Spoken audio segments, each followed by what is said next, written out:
Hello folks, welcome to another Way Brothers Should I Buy review. Today we're looking at Splendor, so let's take a look.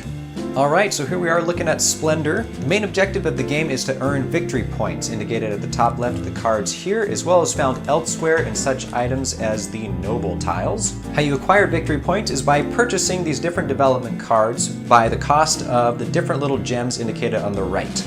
Essentially, on your turn, you can either collect gem tokens, you can purchase a development card, or you can reserve a development card in order to get a gold token. And that's really all there is to the game. You're just getting tokens, building up a more powerful deck, and trying to get victory points. Welcome back, so now let's run it through our categories, starting with fun.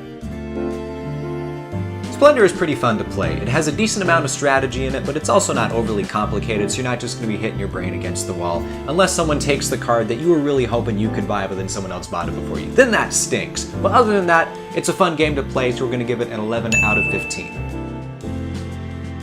For replayability, the game does pretty well. It's fun enough that you want to keep playing it. The only drawback is it tends to be kind of the same thing every time. You're drawing tokens, you're buying cards, and then you're trying to get as many points as you can.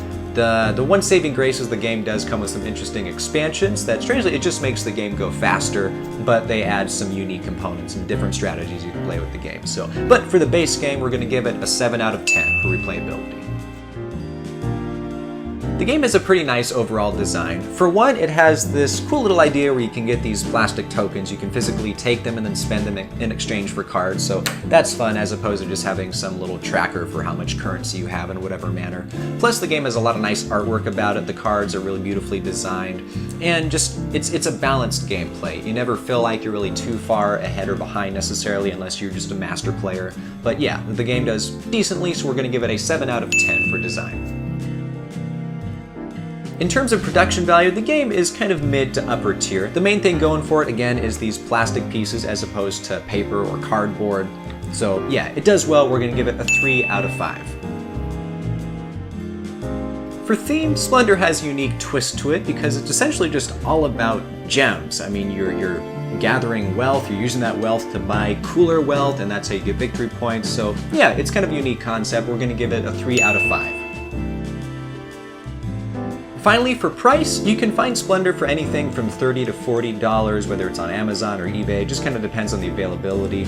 And for how much is involved in the game and how often I personally play it, it's okay. We're just going to give it 3 out of 5, not really much higher than that because it feels like it should be something more like $25. That's just my opinion.